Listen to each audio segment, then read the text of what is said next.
Hello everyone, welcome back to Axis IAS. I am Sandeep Kumar. हम लोग UPSC polity PYQ series कर रहे हैं, जिसमें हम 3 क्लासेस कंप्लीट कर चुके हैं।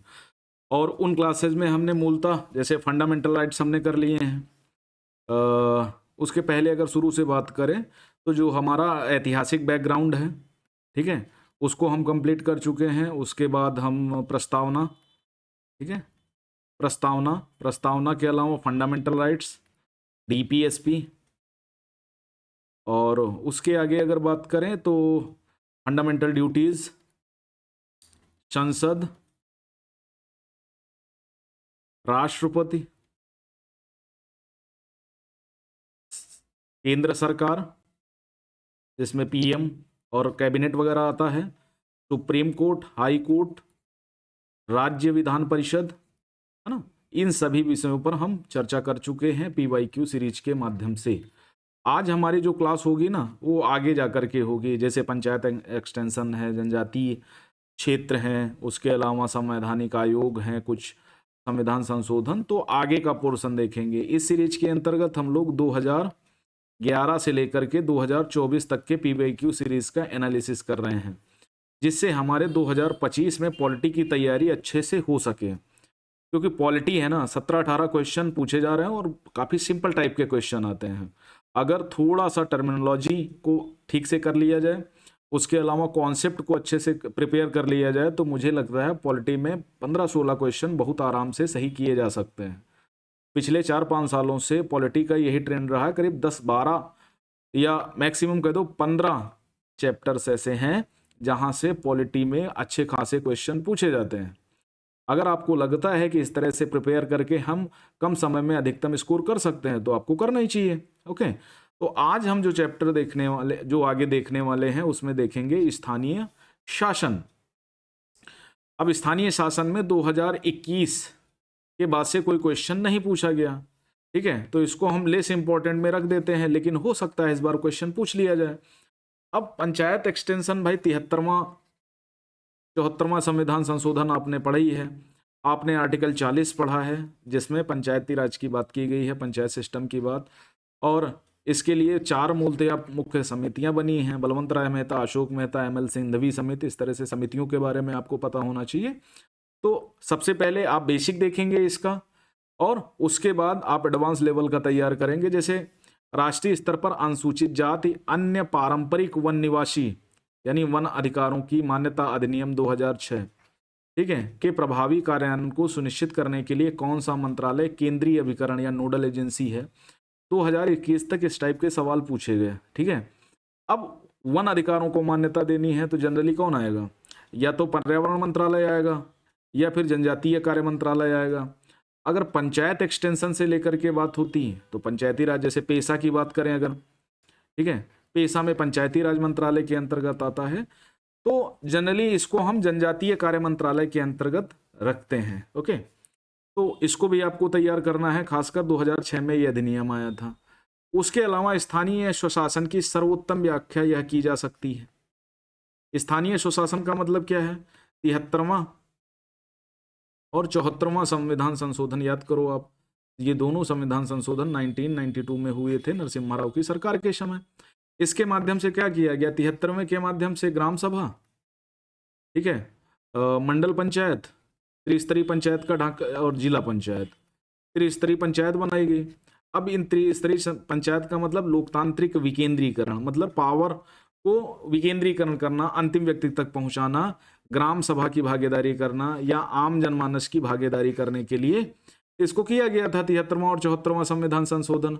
और ये गांधीवाद सिद्धांत से मिलता जुलता है। गांधी जी चाहते थे कि सबसे पहले गांवों का विकास हो, उसके बाद जो है शहरों की तरफ बढ़ा जाए। तो ग्रामीण विकास की संकल्पना में अगर 1948 में महात्मा गांधी की मृत्यु नहीं हुई होती, नाथूराम गोडसे ने उनको गोली नहीं मारी होती, तो शायद पंचायत को भारतीय संविधान में शुरुआत से ही लागू कर दिया जाता। लेकिन देर आए दुरुस्त आए, लोकतांत्रिक विकेंद्रीकरण कर दिया गया। तो सर्वोत्तम व्याख्या यही है, लोकतांत्रिक विकेंद्रीकरण, ठीक है। संघवाद इससे कोई लेना देना नहीं। प्रशासकीय प्रत्यायोजन, इसका भी प्रत्यक्ष लोकतंत्र का उदाहरण, तो भाई डायरेक्ट इलेक्शन ही प्रत्यक्ष लोकतंत्र का उदाहरण है, ठीक है। तो ये सारे विकल्प बहुत ज्यादा वो नहीं रखते हैं। उसके बाद क्या कहा गया है, पंचायत से ही 2016 में पूछा गया, भाई 2016 पूछा गया क्वेश्चन, 2017 में पूछा गया, फिर 2021, हो सकता है 2025 में भी प्रीलिम्स में पंचायत से रिलेट करके क्वेश्चन पूछ लिया जाए। तो क्यों हम रिस्क लें? बात समझ में आई ना? रिस्क नहीं लेना है।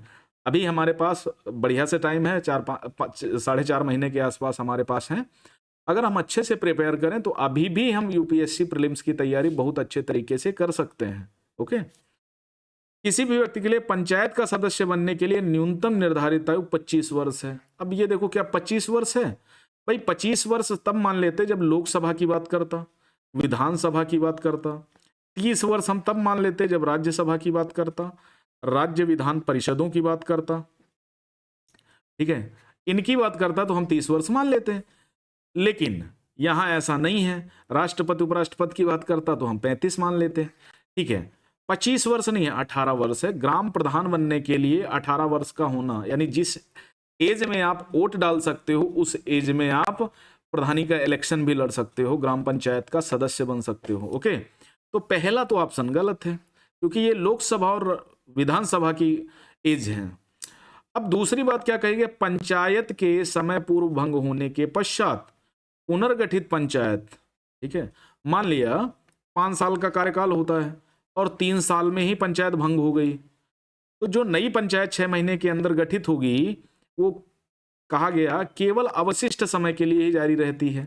अवशिष्ट समय का मतलब 3 साल बाद भंग हुई तो 2 साल का टाइम बचा, तो ये जो नई पंचायत का गठन होगा सिर्फ 2 साल के लिए होगा, 5 साल के लिए नहीं होगा। ठीक है, बात समझ में आई ना? तो ये बात बिल्कुल सही है कि अवशिष्ट समय के लिए होती है, तो दूसरा ऑप्शन सही है। 2015 में क्वेश्चन पूछा गया, पंचायती राज व्यवस्था का मूल उद्देश्य क्या सुनिश्चित करना है। ठीक है, ये कहीं ना कहीं ये 2017 में जो क्वेश्चन सर्वोत्तम व्याख्या की जा सकती है इससे मिलता जुलता है, क्या ही कोई दिक्कत है। अब देखो, जन विकास में भागीदारी, विकास में जन भागीदारी यानी ज्यादातर लोग विकास से जुड़े, अपनी योजनाएं बनाएं, अपनी चीजें बताएं कि हमें क्या चाहिए, क्या नीड है उनकी। दूसरा, पॉलिटिकल जवाबदेही, राजनीतिक जवाबदेही, लोकतांत्रिक विकेंद्रीकरण तो है ये है। तो जहां पर देखो 1 और 3 दिखा, 1 और 3 दिखा, यहां पर 3 नहीं है तो खत्म मान लो। यहां पर 4, वित्तीय संग्रहण का मतलब जब हम जनधन योजना की बात करें, जनधन योजना की बात करें तो फाइनेंशियल मोबिलाइजेशन होता है, इंक्लूजन होता है, वित्तीय संग्रहण। तो चौथे का कोई मतलब नहीं बनता। अब इन्हीं में आपके 2 ऑप्शन में से कोई एक सही है। तो देखो, जो राजनीतिक जवाबदेही है ना, वो तो कहीं ना कहीं सुनिश्चित होती है। पहला और तीसरा तो एकदम सही है। राजनीतिक जवाबदेही है कि नहीं, तो भैया बिल्कुल है ना, तो ये वाला ऑप्शन सही हो जाएगा। उसके बाद देखो, पेशा एक्ट से 2013 में क्वेश्चन पूछा गया। ठीक है, 96 अधिनियमित किया गया, निम्नलिखित में से कौन सा एक उद्देश्य के रूप में अभिज्ञात नहीं है। अब देखो, पेशा एक्ट किस लिए, 5वीं अनुसूची के कुछ ऐसे राज्य थे जिनके लिए पेशा अधिनियम पारित किया गया था, जो अनुसूचित क्षेत्र थे, उन्हीं के लिए लागू किया गया था। वर्तमान में पेशा अधिनियम के तहत 6 राज्य हैं, जिसमें आंध्र प्रदेश, महाराष्ट्र, गुजरात, इस तरह से कुल मिला के 6 राज्य आते हैं। अब स्वशासन प्रदान करना, ये तो पेशा अधिनियम का काम है ही है, और यहां पूछा है नहीं है। पारंपरिक अधिकारों को मान्यता देना, जनजातीय क्षेत्रों में ऑटोनॉमस काउंसिल यानी स्वायत्त क्षेत्रों का निर्माण करना, जनजातीय लोगों को शोषण से मुक्त कराना। ठीक है, अब ये तीनों बातें हैं, पहला सी और डी, ये तीनों बातें पेशा अधिनियम के अंतर्गत आती हैं, लेकिन पारंपरिक अधिकारों को मान्यता देना ये इस वाले एक्ट के तहत आता है। पारंपरिक वन जनजात एवं अन्य पारंपरिक वन निवासी वन अधिकारों की मान्यता अधिनियम 2006 के अंतर्गत आता है, तो ये वाला नहीं है। बात समझ में आई ना?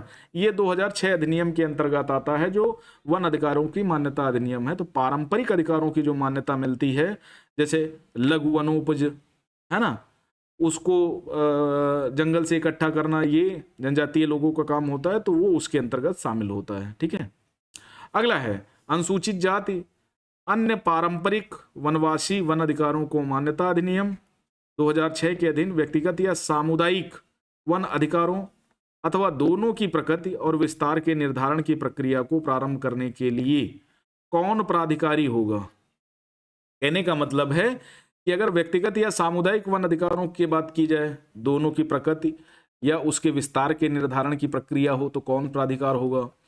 राज्य वन विभाग होगा? नहीं होगा। जिला कलेक्टर होगा? नहीं होगा। तहसीलदार, खंड विकास अधिकारी, मंडल राजस्व अधिकारी, ये भी नहीं होगा।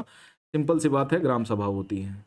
ठीक है, क्योंकि ग्रामीण लोगों के अधिकारों को मान्यता देना, जन विकास में उनकी भागीदारी सुनिश्चित करना, इसका मूल उद्देश्य यही है। फिर 2012 में क्वेश्चन पूछा गया पेशा एक्ट। देखो 2011, 12, 13 लगातार क्वेश्चन पंचायत से आ रहे हैं। हो सकता है 2025 में भी आ जाए, तो ठीक से तैयार कर लेना। अंतर्गत समाविष्ट क्षेत्र में ग्राम सभा की क्या भूमिका या शक्ति है? पेशा एक्ट के तहत पूछा गया। ग्राम सभा के पास अनुसूचित क्षेत्रों में भूमि का हस्तांतरण रोकने की शक्ति होगी। बिल्कुल बात सही है। ग्राम सभा के पास लघु वनोपजत स्वामित्व होगा। ये 2006 अधिनियम के अंतर्गत है, इसके तहत इसको मान्यता नहीं है। अनुसूचित क्षेत्रों में किसी भी खनिज के लिए खनन का पट्टा या पूर्वेक्षण लाइसेंस प्रदान करने हैं तो ग्राम सभा की अनुशंसा आवश्यक है। अब पेशा एक्ट इसलिए बनाया गया था कि बहुत सारे लोग, चाहे वो जिला कलेक्टर हो, तहसीलदार हो, खंड विकास अधिकारी हो, कोई भी हो, ये बड़ा शोषण करते थे, है ना। तो उसके लिए क्या किया गया, उनके लिए व्यवस्था कर दी गई कि नहीं, इनको इसमें शामिल कर दिया जाए, है ना। तो इसमें मुझे तीनों बातें सही हैं, दूसरा भी सही है। बाद में इसको और विस्तार करके 2006 अधिनियम में भी शामिल कर दिया गया। पेशा एक्ट में भी अंडरस्टूड था। ठीक है, तो ये बात बिल्कुल सही है। आ गई बात समझ में। तो पेशा एक्ट भूरिया समिति की सिफारिशों के आधार पर 1996 में आया था। ठीक है, किसकी समिति थी? भूरिया समिति की सिफारिशें थी। खासकर ये अनुसूचित जनजातीय क्षेत्रों को स्वशासन देना था, है ना। और जो इनकी भूमि वगैरह है बिक जाती है, जबरदस्ती इनसे की जाती है, पट्टा करा लिया जाता है, उसको रोकने के लिए ये सारी पावर इस अधिनियम के तहत रखी गई है, पेशा एक्ट। ठीक है, 2011 में क्वेश्चन पूछा गया, भारत में महानगर योजना समिति, ठीक है, भारतीय संविधान के प्रावधानों के अंतर्गत गठित होती है। उस महानगरीय क्षेत्र के लिए विकास योजना का प्रारूप तैयार करती है। उस महानगरीय क्षेत्र में सरकार की प्रायोजित योजनाओं को लागू करने का पूर्ण दायित्व को पूरा करती है। देखो, क्षेत्र में सरकारी दायित्व को पूरा करने का काम किसका होता है? राज्य सरकारों का होता है। आर्टिकल 365 आपने अगर पढ़ा होगा। अगर ये पूरा नहीं कर पाता तो केंद्र क्या करता है? 356 का प्रयोग करता है ना। तो तीसरा तो सही नहीं है, पहला और दूसरा एकदम सत्य है। ठीक है, आ गई बात समझ में। ये 74वें संविधान संशोधन अधिनियम के तहत रखा गया है। संविधान 73वां संशोधन अधिनियम 1992, जिसका लक्ष्य देश में पंचायती राज संस्थाओं को प्रोत्साहन प्रदान करना है, निम्नलिखित में किस और किन चीजों की व्यवस्था करता है? 73वां संविधान संशोधन। ठीक है, अब जिला योजना समितियों के गठन करने की, राज्य निर्वाचन आयोग द्वारा सभी पंचायतों का चुनाव करवाने की, ये दोनों बातें एकदम सही हैं। ठीक है, जिला पंचायत समिति होती है, मंडल पंचायत होता है, त्रिस्तरीय पंचायत की बात की जाती है। राज्य वित्त आयोगों की स्थापना करने की, राज्य वित्त आयोग की स्थापना राज्य सरकार का काम होता है। क्या करते हैं? राज्यपाल मुख्यमंत्री के परामर्श से राज्य वित्त आयोग की नियुक्ति करता है। तो राज्य वित्त आयोगों की नियुक्ति की बात यहाँ पर नहीं की गई है, तो इसमें केवल पहला और दूसरा सही है। अगला है संविधान संशोधन। ठीक है, 368। आपको पता है सिर्फ दो ही प्रकार से संशोधन हो सकता है, एक विशेष बहुमत के साथ आधे से अधिक राज्यों का बहुमत। ठीक है, 368 में दो चीजें यही हैं, कई बार बता चुका हूं, एनसीईआरटी में भी मैंने पढ़ाया है। किसी संविधान संशोधन विधेयक को भारत के राष्ट्रपति की पूर्व सिफारिश की अपेक्षा होती है, तो भैया पहला ही गलत है। संविधान संशोधन अधिनियम 368 के तहत किसी भी सदन में प्रस्तुत किया जा सकता है।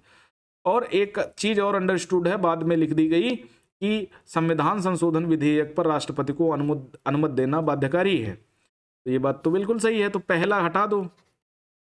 ठीक है, 2 और 3 सही है। जब कोई संविधान संशोधन विधेयक भारत के राष्ट्रपति के समक्ष प्रस्तुत किया जाता है तो भारत के राष्ट्रपति के लिए यह बाध्यकार है कि वे अपनी अनुमति दें। ठीक है, ये बाध्यकारी है, रोकना नहीं है उनको।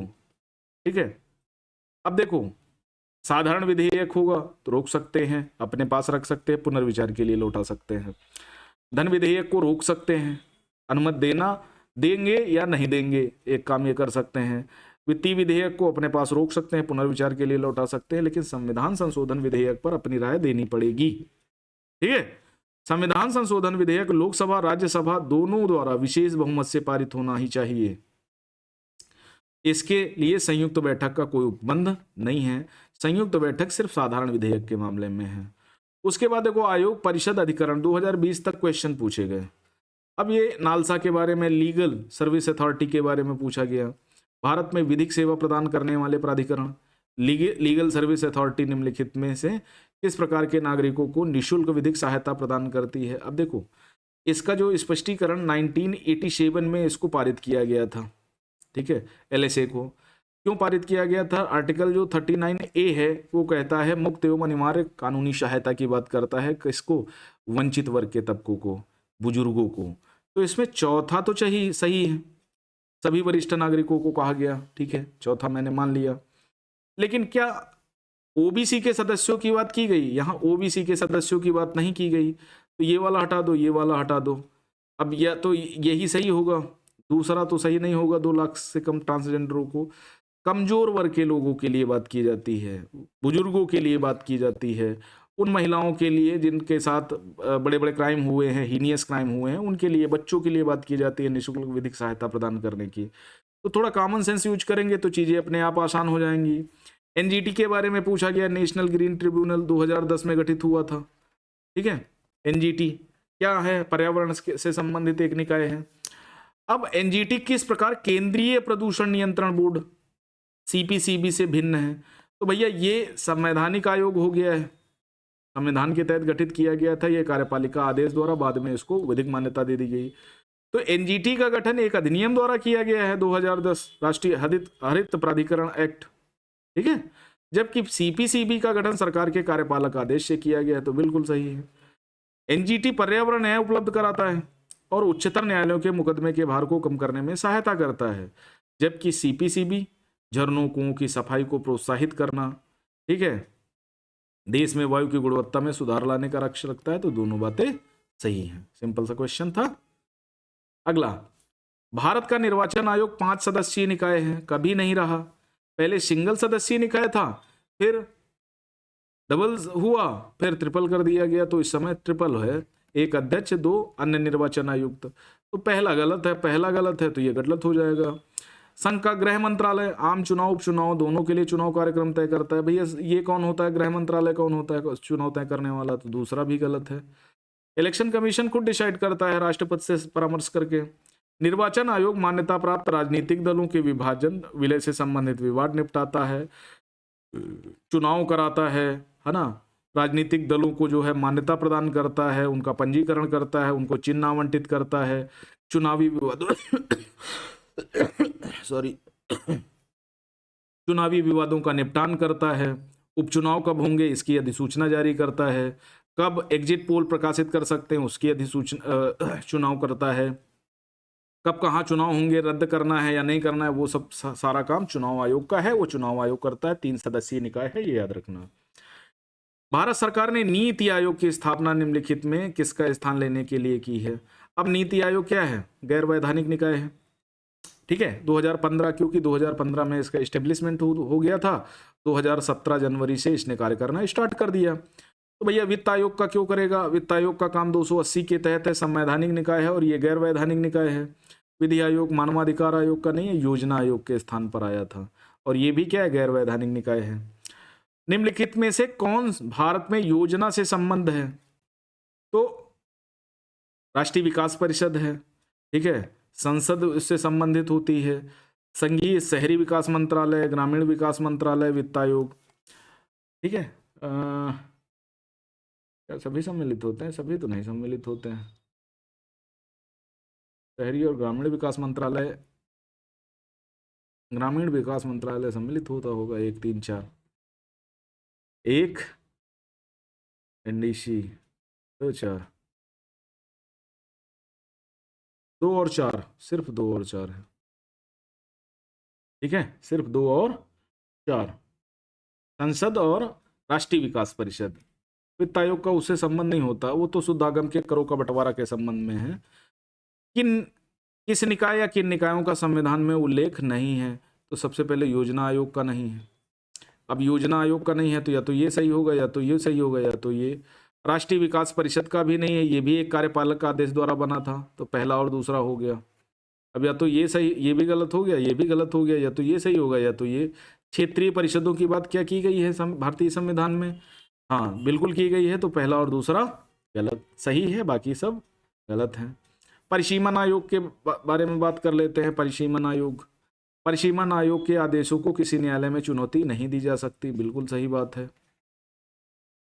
परिसीमन आयोग के आदेश जब लोकसभा अथवा राज्य विधानसभा के सम्मुख रखे जाते हैं तब उन आदेशों में कोई संशोधन नहीं किया जा सकता। हाँ ये भी बात सही है, उस पर चर्चा की जा सकती है, लागू करना है नहीं करना है ये तो बात है, लेकिन संशोधन नहीं कर सकती। ये दोनों बातें सही हैं, ठीक है। और परिसीमन आयोग होता है कि लोकसभा और राज्य विधानसभाओं के चुनाव के बाद क्षेत्रों का परिसीमन करने का काम होता है, ठीक है। और वो अर्ध न्यायिक निकाय के रूप में है, ठीक है, संसद गठित करती है। राष्ट्रीय हरित न्यायाधिकरण 2010, अभी ऊपर बताया आपको, कौन से प्रावधान के अनुरूप अधिनियमित हुए थे? स्वस्थ पर्यावरण के अधिकार के अनुरूप, जो आर्टिकल 21 के अंतर्गत जीवन के अधिकार का अंग माना जाता है, बिल्कुल सही। 275(1) के अंतर्गत अनुसूचित जनजाति कल्याण क्षेत्र हेतु प्रशासन का स्तर बढ़ाने के लिए प्रावधानिक नहीं, अनुदान के लिए नहीं हुआ था, दूसरा हटाओ। 243(1) के अंतर्गत उल्लिखित ग्राम सभा की शक्तियों कार्यों के अनुरूप, इसका भी मतलब नहीं है, सिर्फ पहला सही है। 280 के बारे में पूछा गया है, बहुत पूछा जाता है क्वेश्चन, तो वित्त आयोग के बारे में बहुत अच्छी तैयारी रखना। कितने सदस्य होते हैं? आर्टिकल 280 में है। वह अवसंरचना विकास हेतु विदेशी पूंजी अंतर प्रवाह प्रोत्साहित करता है, बताना है सही है। वह सार्वजनिक क्षेत्र के प्रतिष्ठानों में समुचित वित्त वितरण को सुगम बनाता है। वह वित्तीय प्रशासन में पारदर्शिता सुनिश्चित करता है। इस संदर्भ में उपयुक्त ABC में से कोई सही नहीं है। देखो मूलतः जो ये है वित्त आयोग का काम है, वो क्या करना है कि जो कर हैं, जो राजस्व है, उनको राज्यों में कितना देना है, क्या करना है, अनुदान कैसा क्या है, वो सारी चीज़ों की बात करता है। इन जो चीज़ें दी गई हैं उनसे उसका कोई लेना देना है ही नहीं, तो डी ऑप्शन।